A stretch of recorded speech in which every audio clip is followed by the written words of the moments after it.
오토바이가 인도위를 주행하거나 신호와 차선을 어기는 등 시민 안전을 위협하고 있습니다. 오토바이 교통사고가 한 해 1,300여 건을 넘어서고 있는데 부산경찰도 오토바이의 위법 행위 집중 단속에 나섰습니다.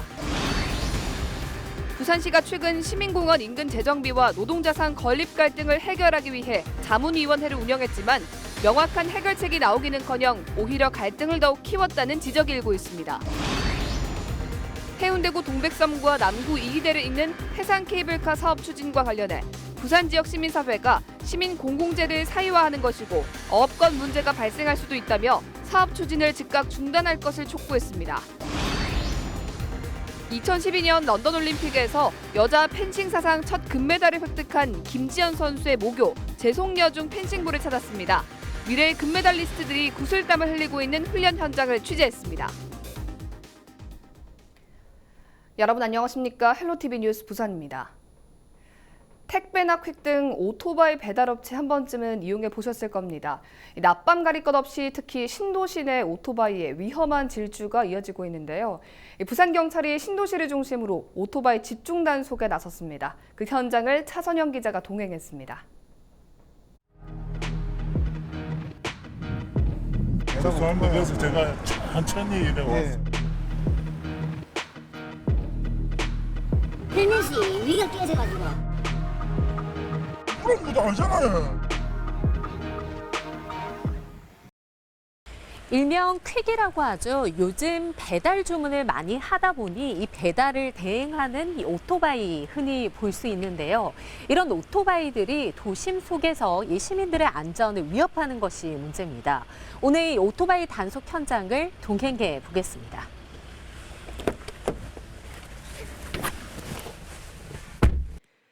단속 차량을 타고 도로에 나오기가 무섭게 불법을 일삼는 오토바이가 눈에 띕니다.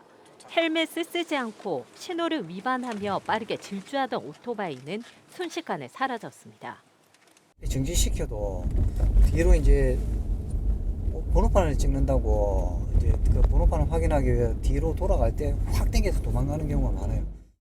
초등학교 하교 시간 아이들이 횡단보도를 건너기 위해 쏟아져 나오고 그 사이를 뚫고 인도위를 달리던 오토바이가 단속됩니다. 죄송합니다. 그래서 제가 천천히 이래왔습니다. 사고가 있어가지고 인도 자체를 다니시면 안 돼요. 단속을 하고 있는 사이 길 건너 헬멧을 착용하지 않은 오토바이 운전자가 동시에 적발됐습니다. 안전한 곳으로 오토바이를 이동시킨 후 시동을 끈 후 단속이 이루어집니다. 연모 안 써가지고 한 해 사고 나시는 분이 몇 분인지 아십니까? 헬멧이 위가 깨져가지고. 해운대 해수욕장 앞 광장, 오토바이 진입이 불가능한 곳에서 고개 운전하던 오토바이가 적발됐습니다. 인도 위를 달렸지만 고의성은 없었다는 운전자. 아니, 나 먹고 살려고 안 주신대.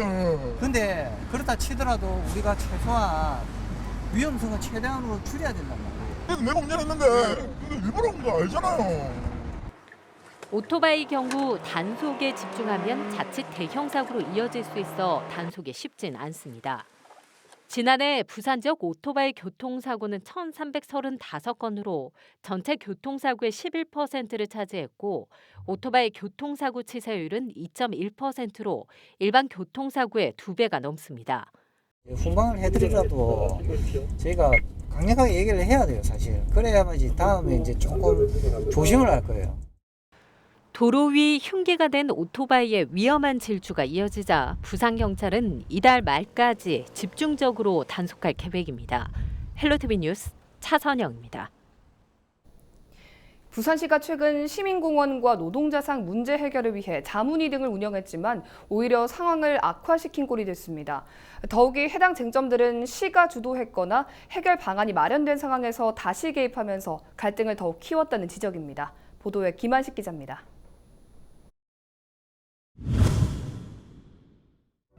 결국은 시민이다. 발전은 시민이다. 노동자상 반환하라. 노동자상 반환하라. 경찰과 시민들 간 대치가 벌어지는 부산시청 1층 로비.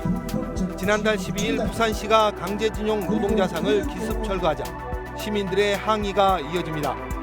결국 시민들은 시청 로비에서 밤샘 철야 농성을 이어갔고 부산시의회가 중재에 나서면서 일단락됐습니다. 지난 4월 29일 부산시청 주변을 둘러싼 시민들.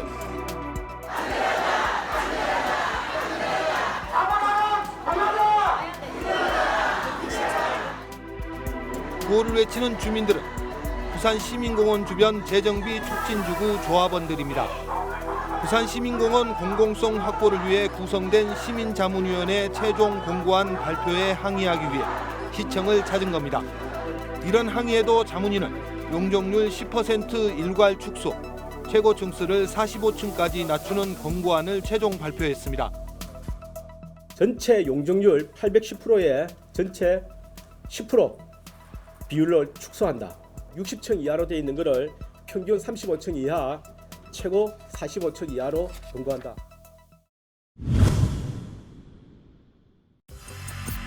갈등과 반발이 큰 문제들을 시민 의견 수렴을 통해 해결하겠다는 부산시. 많은 시민들의 의견을 반영하겠다는 취지였지만 오히려 갈등과 반발만 키웠다는 지적입니다. 먼저 강제징용 노동자상 갈등 해소를 위해 추진된 부산시민 원탁회의 구성은 시작도 하지 못한 채 끝이 났습니다. 참석자 구성과 설치 후보지에 대한 이견을 좁히지 못한 겁니다.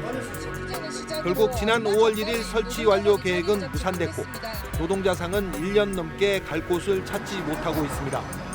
쌈지공원이 여전히 유효하다고 생각을 하고 있고요. 건립에 반대하는 사람들 혹은 이곳을 멀리 보내려는 의도와는 저희가 좀 견결히 맞서 싸워나갈 생각입니다. 부산시민공원 재정비 촉진지구 사업 조정 또한 상황은 비슷합니다. 주민들은 자신들의 입장을 자문위에 전달했지만 반영되지 않았다며 분통을 터뜨리고 있습니다. 더욱이 이미 확정 고시 공고돼 진행 중인 사업을 갑자기 조정하는 건 개인의 재산권 침해라는 주장입니다. 주민들은 법정 소송까지 불사하겠다며 반발 수위를 높이고 있습니다. 일방적으로 시민자문위원회 촉진구역별 발표 및 결과에 대하여 민사 행정 소송을 진행한다. 결국 시민들의 의견을 통해 문제를 해결하겠다는 부산시의 계획이 오히려 갈등과 반목의 골만 더욱 키웠다는 지적입니다. 시민자문위원회는 나름대로 어떤 결과물을 도출해 내었지만은 실질적으로 어떤 시민들이 받아들이고 그리고 시민사회의 많은 의견들이 제대로 반영되었다라고 하로 결과물이 나왔다고 보기는 좀 어렵다고 보여집니다. 굵직한 지역 현안이 생길 때마다 부산시는 직접 나서지 않았습니다. 지난해 오페라하우스 건립과 BRT 등의 문제는 공론화위원회의 구성을 검토하거나 운영했습니다. 올해는 시민자문위원회와 원탁회의가 대표적입니다.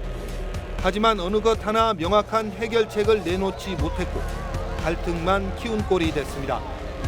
강제징용 노동자상은 지난 4월 11일 동구청과 설치 장소를 최종 합의했지만 부산시가 강제 철거하면서 갈등이 재점화됐습니다. 부산시민공원 주변 재정비 촉진 사업 역시 지난 2016년 부산시가 주도한 사업 계획이었습니다.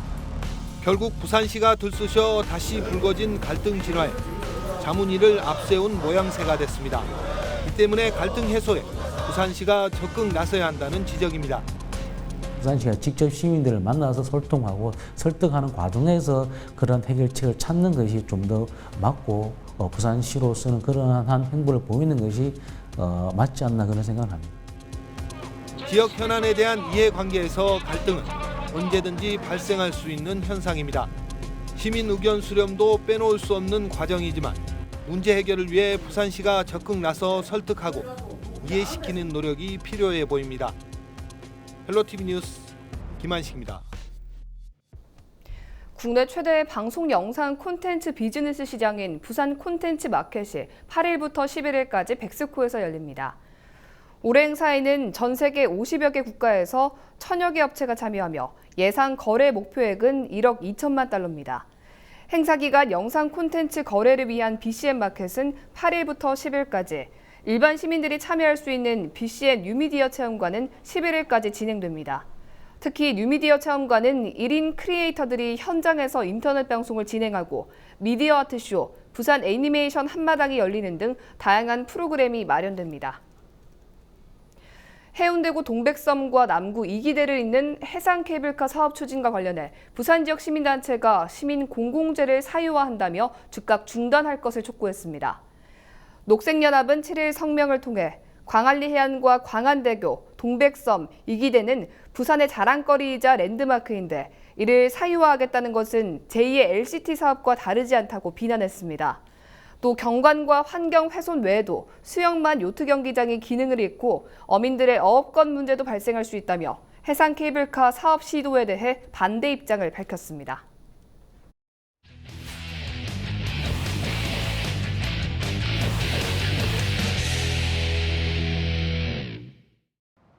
부산체육의 성장을 위한 기획부도 달려라 부산체육의 김현정입니다. 올림픽 효자 종목으로 등극한 펜싱 알레. 네, 이번 시간에는 금메달리스트들의 후배들이 오늘도 구슬땀을 흘리고 있는 제송여중 펜싱부 선수들과 함께하도록 하겠습니다. 화이팅!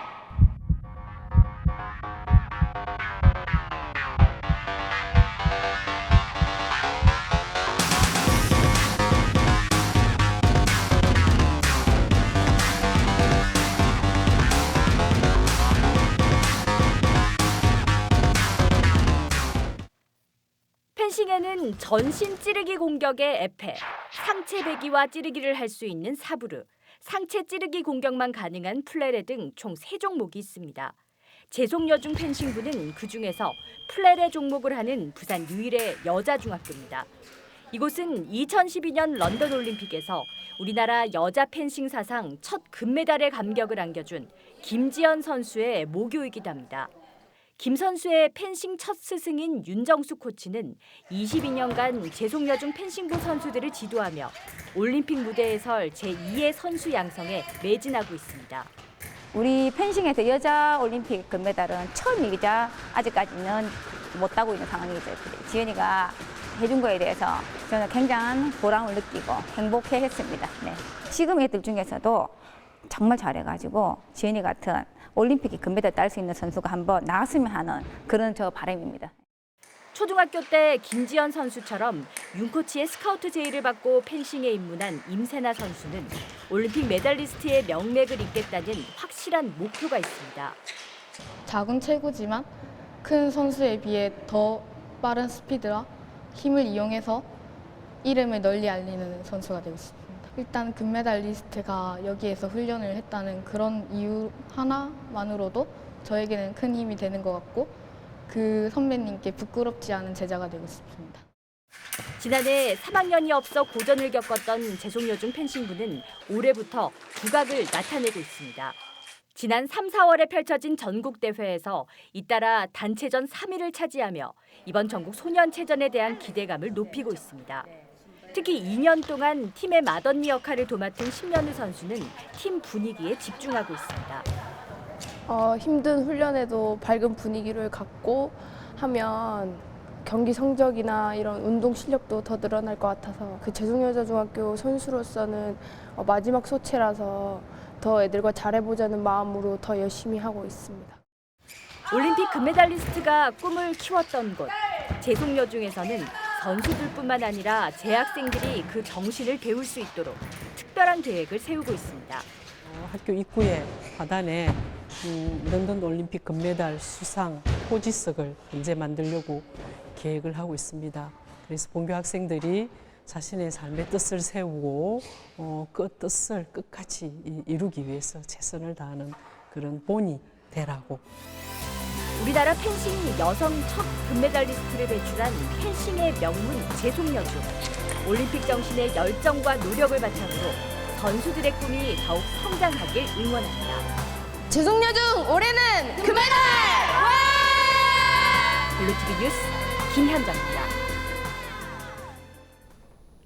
중국에서 한국인을 상대로 전화 금융사기 범행을 하다 중국 공안에 잡혀 만기 출소한 조직원 10명이 국내로 송환돼 다시 구속됐습니다. 이들은 중국에 사무실을 차려놓고 지난 2017년 8월부터 10월까지 검찰이나 금융감독원을 사칭해 18명으로부터 2억 3천여만 원을 가로챈 혐의를 받고 있습니다. 경찰은 만기 출소 후 중국에서 추방된 10명이 김포공항으로 입국하자 검거해 구속했습니다. 우리나라 형법상 외국에서 죄를 범해 처벌을 받았더라도 다시 국내법에 따라 처벌됩니다. 7일 오후 1시쯤 남구 대연동의 한 신축 공사장에서 일하던 60대 A씨가 추락해 숨졌습니다.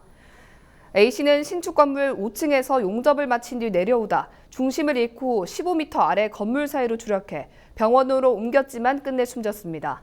경찰은 공사 관계자 등을 상대로 정확한 사고 경위를 조사하고 있습니다.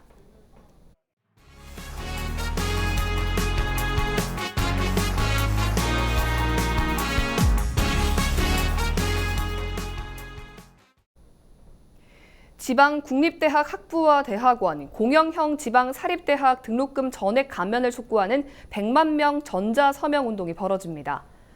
이번 전자서명운동은 지난 3월 지방 인재들의 역외 유출로 고사위기에 내몰린 지방 국립대학을 살리기 위해 부산대학교 김한성 교수회장의 제안으로 시작됐습니다. 부산대 교수회 지방대학균형발전위원회는 일부 지방 사립대도 공영형으로 전환해 무상교육 대상에 포함해야 한다고 주장했습니다. 또 내년 3월 100만 명 서명운동 이후에는 정부의 무상교육을 청원할 계획입니다. 앞으로 부산에서는 소득과 관계없이 난임시술비를 지원받을 수 있습니다.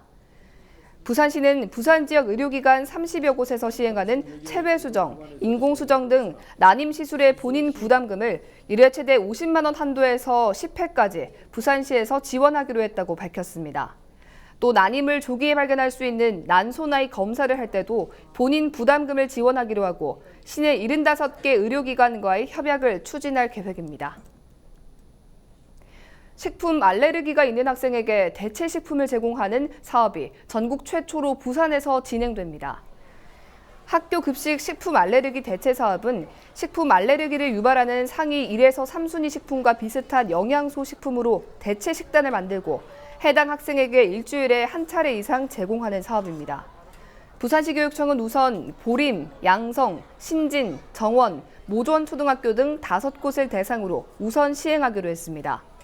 한편 교육청이 2차례에 걸쳐 초중고 특수학생을 대상으로 식품 알레르기 유병 실태를 분석한 결과 4.14%의 학생이 알레르기가 있는 것으로 나타났습니다.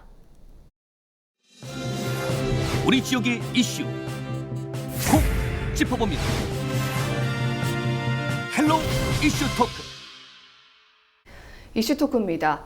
지난해 부산시의회가 부마민주항쟁 국가기념일 촉구 결의안을 채택한 데 이어 지난 1일이죠. 여야 국회의원 46명이 부마민주항쟁 국가기념일 지정 촉구 결의안을 발의했습니다. 올해 40주년을 맞이한 부마민주항쟁의 국가기념일 지정을 위한 목소리가 높아지는 가운데 부마민주항쟁의 역사적 의미를 되새기기 위해 향후 어떤 움직임들이 필요한지 살펴보도록 하겠습니다. 부마민주항쟁 기념재단의 정영배 사무처장과 함께합니다. 안녕하십니까? 예, 반갑습니다. 예, 반갑습니다. 이 부마민주항쟁 예. 어떤 운동인지 대부분 알고 계시겠지만 역사적으로 어떤 의미를 가지고 있는지 한 번 더 좀 설명을 부탁드립니다. 예.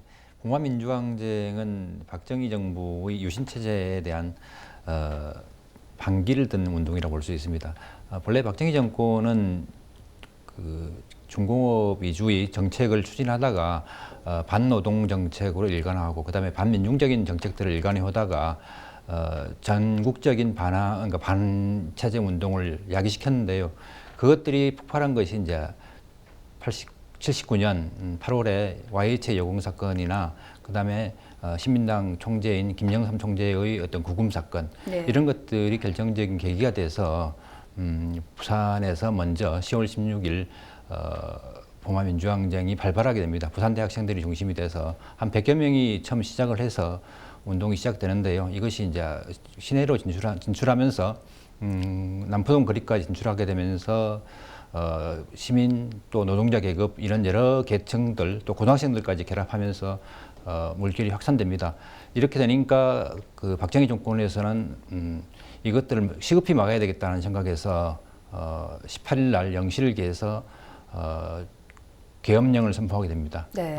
그렇게 되고 이 운동이 마산으로 번지게 되는데 18일 날 마산에서 경남대생 한 3,000여 명이 모여서 시를 시작하게 되는데 여기에서도 이제 그날 저녁 때 노동자 계급들, 특히 마산 수출 자유 지역에 있던 노동자 계급들이 결합하게 되면서 시위가 크게 불길처럼 일어나게 됩니다. 그래서 이 사건이 부산과 마산에서 중심을 일하게 되는데 21일 날 마산 지역에 이수령을 내리게 되면서 부산의 계엄령, 그다음에 마산의 이수령 이렇게 되면서 시위는 급격하게 약화되면서 이제 이 시위가 잡히게 됩니다. 그렇지만은 이 시위 이후에 10월 26일 박정희 정권이 끝장나게 되는 박정희 대통령의 시해 사건이 일어나게 되면서 네. 마무리가 되게 됩니다.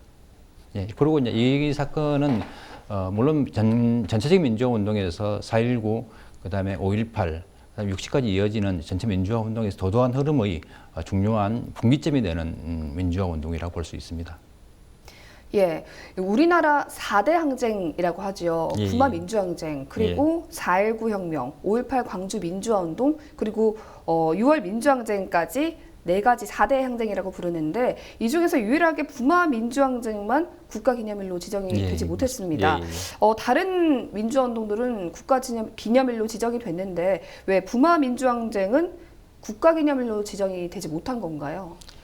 부마 민주항쟁은 그 특성상 그러니까 신군부가 부마 민주항 아까 말씀드렸을 부마 민주항쟁이 11.6으로 인해서 일단 그 잠정적으로는 끝난 것으로 됩니다. 그러니까 다른 항쟁들은 4.19나 그다음에 5.18 그다음에 60, 5.18은 좀 다른 문제긴 하지만 60 민주항쟁 같은 경우는 전부 다 정권을 끌어내렸다는 네. 특징들을 가지고 있어요.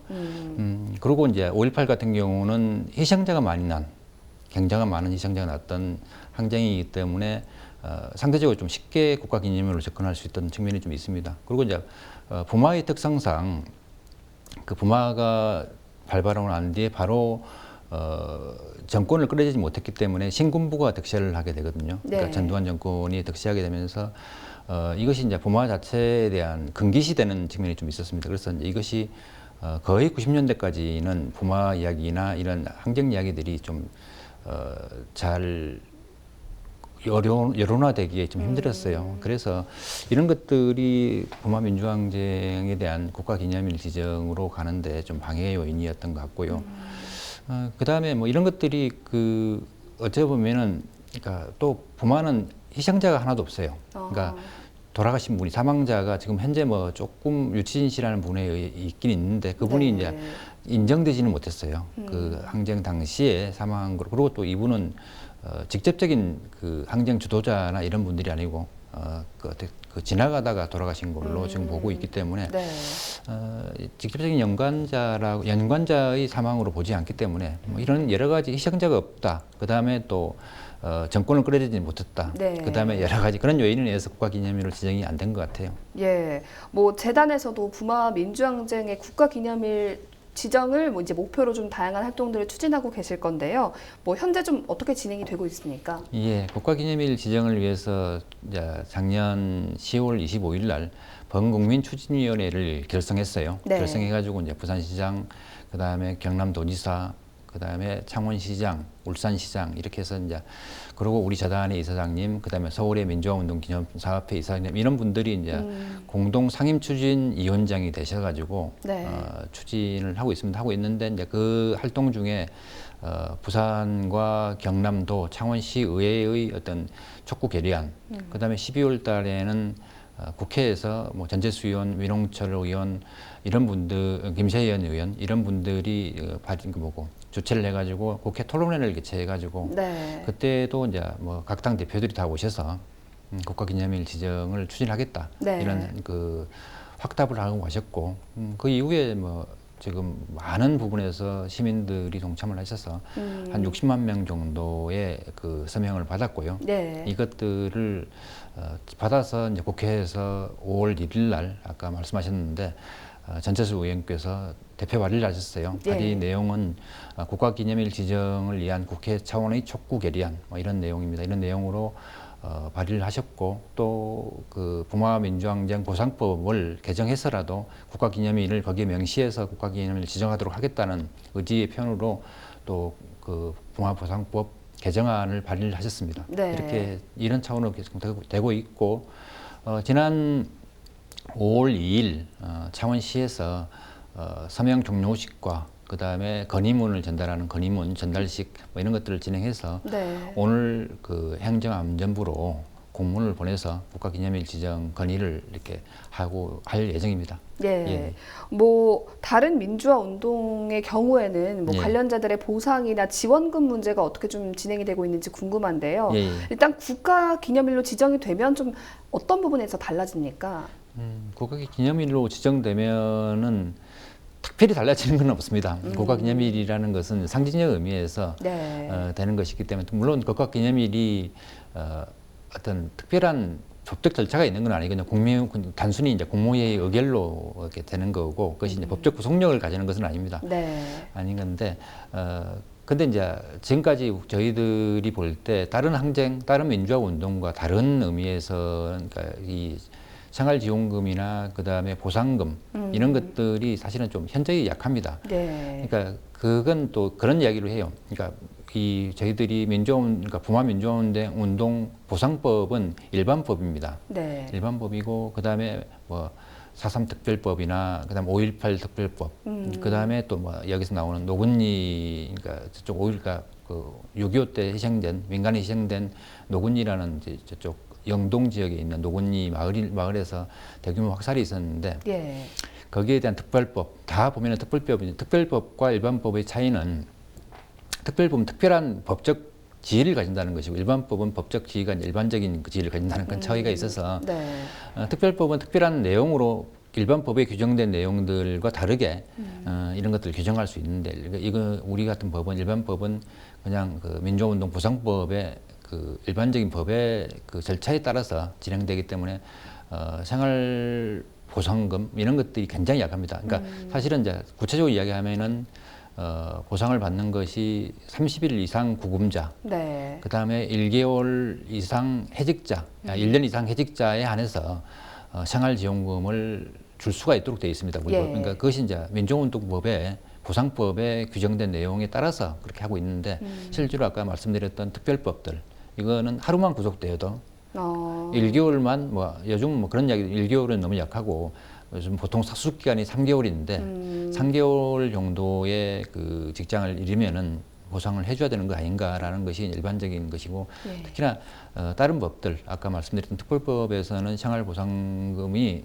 하루만 구속돼도 다 나오게 되어 있습니다. 네. 이제 그런 내용으로 그 저희들은 주장을 하고 있는데 이것들이 잘 인정되지 않고 있어서 그래서 이제 부마항쟁 보상법을 개정하려고 노력을 하고 있고 실제로 개정을 작년에 했습니다. 네. 했는데 뭐 그 내용은 또 뒤에 다시 말씀을 드리죠 하죠. 네.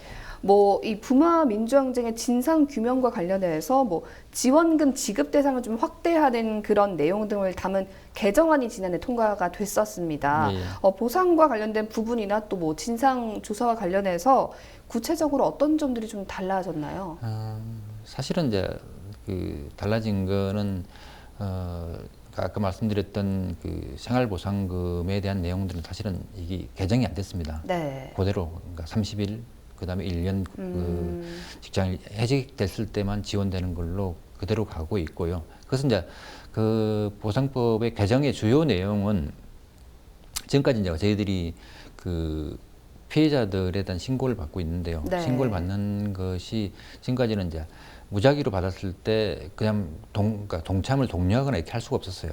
그래서 이제 그것은 법에 개인정보법에 문제가 있기 때문에 주민번호나 이런 것들을 조회해서 당시 참여했을 만한 사람들을 조회해서 이분들에 대한 그 개인 정보를 통해서 이분들이 또 이제 모르고 있는 사실들을 인지해서 좀 할 수 있도록 독려를 할 수 있거든요. 그런 예. 주민번호나 전화번호를 알 수 있다면은 뭐 그런 내용들 개인정보법을 반영한 그런 것들이 이제 그 개인정보법 외를 인정해서 주민번호나 그다음에 전화번호를 수집할 수 있는 그런 것들을 그 방향을 열어놨고 네.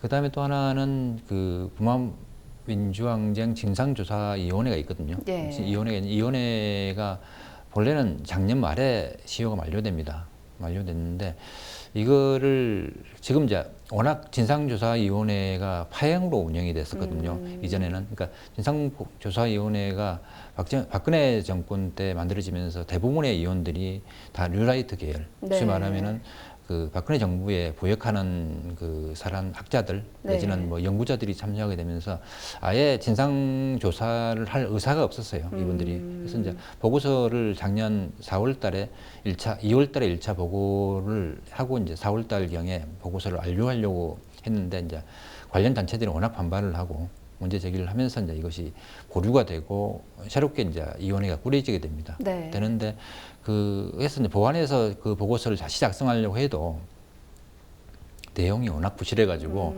이걸 그 보고서라고 낼 수가 없는 상황이었어요. 그래서 이제 국회 차원에 이거는 무조건 연장을 해서 진상규명위원회가 좀 활동할 수 있도록 해달라. 적어도 2년은 되어야 이 제대로 된 보고서를 쓸 수 있다. 그리고 관련 부처들의 자료를 요구할 수 있고 사실은 뭐 검찰이나 보안사나 이런 데에 대한 자료들이 좀 사실 필요하거든요. 그런 자료들을 요구할 수 있다. 그래서 2년 요구를 했는데 그것도 이제 반통락에 1년만 연장이 결정이 났어요. 그래서 보고서 쓰기에는 올 연말까지 이제 보고서를 쓰게 되는데 조사해서 보고서를 쓰고 내년 이제 초에 이제 보고서를 발간하게 됩니다. 되는데 그 내용이 이제 1년 연장하는 내용이 들어가 있는데 사실은 이건 턱도 없이 모자랍니다. 그래서 우리 요구는 한 1년 이상, 2년 정도는 최소한 보장해야 이 제대로 된 보고서가 나온다. 실제로 다른 지역 4.3 특별법에 의한 4.3 재단의 4.3 진상 보고서 같은 경우는 한 4년 정도 걸렸어요. 물론 워낙 규모 자체가 뭐 몇만 명, 3만 명 이렇게 되니까 규모 자체가 크긴 하지만은 그래도 그 진상 보고서는 굉장히 잘 나와야 향후에 진상규명이나 그다음에 그 관련자들에 대한 예우가 제대로 될 것이라고 저희들은 보고 있기 때문에 그렇습니다. 잘 알겠습니다. 지난달 부마항쟁 관련자 보상과 관련해서 사건이 좀 있었죠. 이 헌법재판소가 부마항쟁 보상법 위헌 청구에 대해서 합헌이라는 판결을 선고를 했습니다. 당시 7대2의 의견으로 기각이 됐었는데 뭐 기각 근거와 반대 의견의 근거가 좀 궁금합니다.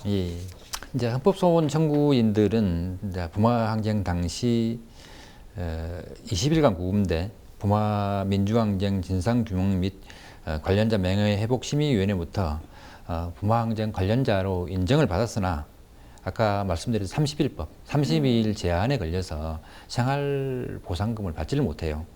그래서 이제 생활지원금을 받도록 이거를 기본권 침해라고 헌법소원을 냈는데 헌법재판소는 이것이 이제 그 기본권을 제한한다라고 볼 수 없다고 해서 기각 결정을 내렸는데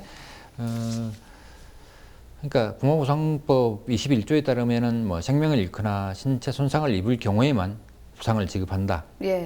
사실은 이제 부마의 특성상 아까 말씀드렸지만 그러니까 상해를 입거나 하는 분들이 많지가 않습니다. 그리고 워낙 짧기 때문에 5일간 16일부터 20일까지 일어났던 그 짧은 기간이 일어났던 것이기 때문에 사망자도 없고요. 거의 없는 상황에서 이렇게 될 가능성은 거의 없어서 뭐 일부 몇 사람은 지급받은 경우가 있어요. 그러니까 30일 이상 구금됐거나 그 다음에 이제 상해를 입은 분들도 있기 때문에 이런 분들은 부상을 받긴 했지만은 그렇지 못한 분들은 그러니까 지금 그 관련자로 인정받을 수 있는 분들이 한 2,000여 명쯤 된다고 보고 있어요. 저희들은 파악하고 있는데 1%도 안 됩니다. 그분들 인정받을 수 있는 분들이. 일단 아까도 말씀하셨지만 진상을 규명하는 일이 굉장히 중요합니다. 근데 지금 보상과 관련된 제안에 있어서 뭐 관련자들의 신청도 좀 저조해서 어려움이 있다고 하는데 그 부분에 대해서 추진 상황은 좀 어떻습니까? 이 이제 좀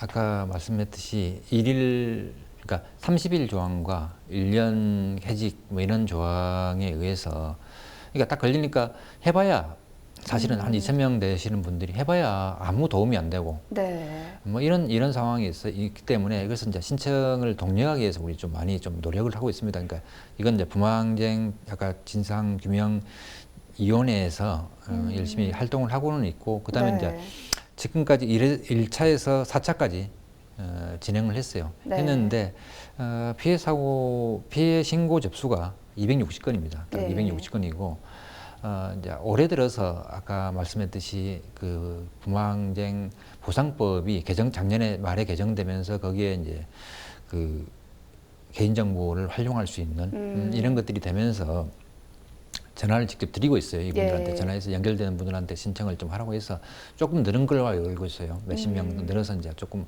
300여 명이 된 걸로 알고 있는데 네. 그래도 전체 한 2,000명 내지는 뭐 더 될 수 있는 규모인데 그래서 이분들에 대해서 좀 더 신청을 독려하기 위해서 지금 현재 홍보를 하고 있어요. 5차를 접수를 4월 15일부터 네. 12월 23일까지 이제 5차 접수를 받고 있습니다. 그래서 네. 좀 많은 분들이 신청해서 이것이 이제 국가에 의해서 희생당한 분들이 좀 정당한 대우를 받을 수 있는 방식의 그런 것들을 좀 추진 중에 있습니다. 네. 뭐 금방 말씀하셨던 그런 진상 규명이나 또 국가 기념일 지정, 예. 또 뭐 관련자들의 명예 회복 등 뭐 다양한 일들을 하시느라 굉장히 바쁘실 것 같은데요. 앞으로도 좀 추진해야 될 사업이 또 많을 것 같기도 하고요. 올해가 뭐 40주년을 맞은 만큼 의미가 남다르실 것 같은데 어떤 사업들을 좀 계획하고 계신가요? 예. 일단 40주년 사업은 일단 제가 조금 그 이야기 앞에 조금 빼먹은 이야기 하나 있어서 하나만 말씀드릴게요. 지금 이제 5월 2일 날 부마항쟁 관련자 6명이 손배소를 냈어요. 네. 손배소를 냈는데, 그러니까 손배소 내용이 그러니까 이런 그 긴급 조치나 그 공무상 그러니까 긴급 조치 때문에 공무원들 내지는 뭐 군인들 이런 분들에 의해서 자기들이 희생당했기 때문에 이에 대해서 보상을 해야 한다고 그 손배소를 했습니다. 예. 법원에 냈는데 부산지방법원에서 패소 결정이 났거든요. 5분이 신청을 했는데 이 내용은 그러니까 첫째 그러니까 그 쟁점은 간단히 쟁점만 세 가지 말씀드리고 넘어가도록 할게요. 하나는 이제 아까도 말씀드렸듯이 긴급 조치가 박정희 정권에 의해서 내려진 불법적이라고 저희들은 보고 있는 이 긴급 조치라는 것은 대통령이 자기 나름의 판단, 자기 마음대로 판단해서 이것이 문제가 된다 하면은 긴급 조치를 내려서 국민들을 탄압할 수 있는 수단입니다. 그런데 이거에 대해서는 민사상 불법 행위를 구성한다고 볼 수 없다. 이런 판결을 내렸고요. 그다음에 정당한 법 집행, 긴급 조치에 따른 정당한 법 집행. 이것이 이제 공무원들이 고의 또는 과실에 의해서 불법 행위를 한다고 하더라도 이것이 뭡니까? 과실을 법관의 그러니까 수사기나 법관의 고의 또는 과실을 인정할 만한 증거가 없다. 그래서 이제 이것도 기각된 거죠. 그다음에 소멸시효. 그러니까 지금 그 보통은 5년입니다. 불법 행위 일로부터 5년 동안 이를 행사하지 않으면 시효가 소멸한다고 돼 있거든요. 근데 이 그러니까 불법 행위 일이냐 아니면은 그 지금들의 어떤 데는 기소한 이후에 5년이냐 아니면 그러니까 무죄 판결을 난 이후에 5년이냐 이런 여러 가지 쟁점들이 아직 남아 있습니다. 이 쟁점이 있는데 그렇지만은 이쪽 법원 판단은 그냥 불법 행위일부터 5년 그러니까 79년부터 5년이니까 84년쯤 되겠죠. 그 이내에 신청을 해야 된다고 하는데 뭐 그 시기에는 아예 생각도 못하는 상황이었는데 어쨌든 뭐 소멸시효 이 세 가지 쟁점으로 인해서 그러니까 기소를 기각했습니다. 기각을 했는데 이제 이건 뭐 계속 항소를 해서 할 건데 재단에서는 이 부분에서 일단 그 자문 변호인단을 구성해서 변호인단 지원이나 이런 것들을 좀 해서 앞으로 관련자들이 적극적으로 이런 부분에서 좀 챙겨갈 수 있도록 이렇게 좀 진행을 할 예정입니다. 이거 이제 뭐 아까 말씀하셨던 40주년 사업에 대해서 말씀을 드릴게요.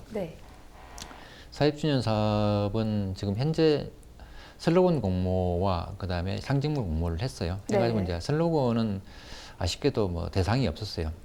대상이 없던 건 뭐 이렇게 입상한 분들은 있는데 이걸 쓸만한 내용들이 사실은 좀 없어서 새롭게 지금 그 기념식을 진행하는 업체와 기획사와 새롭게 좀 논의 중에 있고 상징물은 봉고래로 해서 좀 진행을 하고 있습니다. 봉고래를 어떻게 디자인할 것인지는 좀 추후에 이제 고민할 예정이고요. 그 이후에 이제 지금 들어서 그 행사들은 청소년 행사로 청소년들이 지금 이제 부마와 5.18 해서 이제 강주도 방문하고 부마 행사들에 참여해서 이제 그것들을 유튜브나 아니면 뭐 이런 블로그 같은 데 알려내는 행사들을 진행하고 있습니다. 그건 이제 청소년 역사 탐방대로 해서 지금 이제 올 12일 날 발대식을 해서 네. 5.18 갔다가 다시 이제 봄화 때 행사들을 촬영하고 이렇게 진행을 합니다. 하고 또 네. 하나는 청년 대학생들이 하는 그러니까 8월 말에 진행하는 청년 대학생 원탁대 토론 뭐 이런 행사가 있습니다. 그러니까 부산, 서울, 뭐 강주, 제주, 그다음에 일본 이런 대학생들이 모여서 네. 봄화에 관련 내용을 가지고 토론을 하면서 진행하는 행사가 있고요. 그다음에 이제 그 상황 재연, 그러니까 봄화 민주항쟁에 대한 상황 재연하는 것들도 그러니까 부산 마산에서 동시에 진행이 되고 있고요. 예. 또 하나는 그 9월 말주에 그 전국에 이제 마당극 하는 단체들이 이런 국가폭력이나 그다음 민주화 운동 관련 소재로 해서 시민공원에서 마당극을 잔치를 진행을 합니다. 네. 예, 하고. 그리고 그다음에 전국에 이제 민족운동 단체들이 합창단을 요즘 많이 해요. 네. 그것이 이제 전태일 열사의 어머님을 기리는 이소선 합창단, 그다음에 부산에 이제 박종철 열사를 기리는 박종철 합창단, 뭐 이런 전국 각지에 한 10여 개 그 합창단이 있어요. 합창단들이 모여서 10월 12일 날 저쪽 소양 아트홀에서 합창제를 진행을 할 예정이고요. 네. 그리고 또 특별한 행사는 그 영화제, 부산국제영화제와 같이 결합해서 영화제 이용관 이사장님이 특별히 이제 봄화는 부산 지역의 역사고 또 같은 부산 지역의 역사를 이루고 있는 영화제가 공동으로 해야 될 사업이다 해서 봄화 민주항쟁 특별 섹션을 구성해서 운영을 할 예정입니다. 그리고 뭐 가장 중요한 거는 16일 날 저희들이 이제 올해 국가기념일을 추진하고 있는데 지정되면은 대통령님을 모시고 네. 기념식을 진행하는 것이 가장 큰 행사입니다. 네. 예, 그 정도. 그렇게 좀 순항이 잘 됐으면 좋겠고요. 예. 마지막으로 간단하게 한 말씀 부탁드립니다. 예, 봄화 항쟁이 어찌 보면은 좀 잊혀진 항쟁처럼 돼 있습니다. 그래서 좀 봄화 항쟁에 대해서 시민 여러분들의 좀 관심과 각별한 그 격려를 좀 부탁드리겠습니다. 예, 이상입니다. 예. 예. 봄화 민주항쟁이 국가기념일로 지정되는 날까지 저도 응원하도록 하겠습니다. 오늘 말씀 고맙습니다. 예, 고맙습니다.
(5월 8일) 기상정보입니다.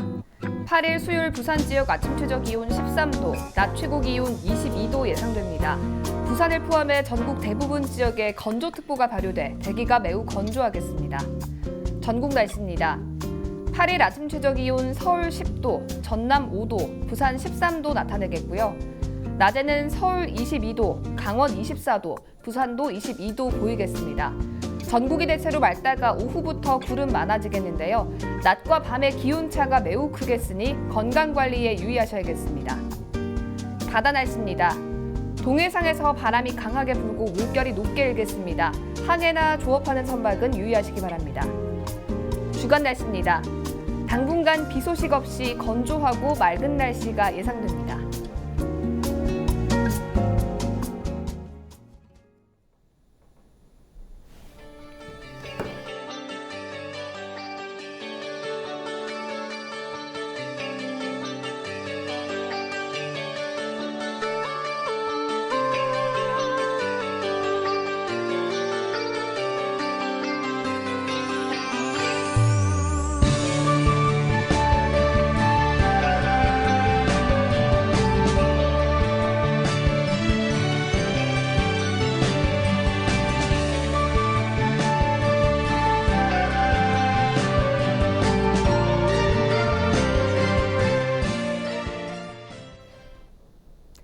이상으로 뉴스를 마칩니다. 저희는 언제나 지역 주민 여러분 곁에 있겠습니다. 고맙습니다.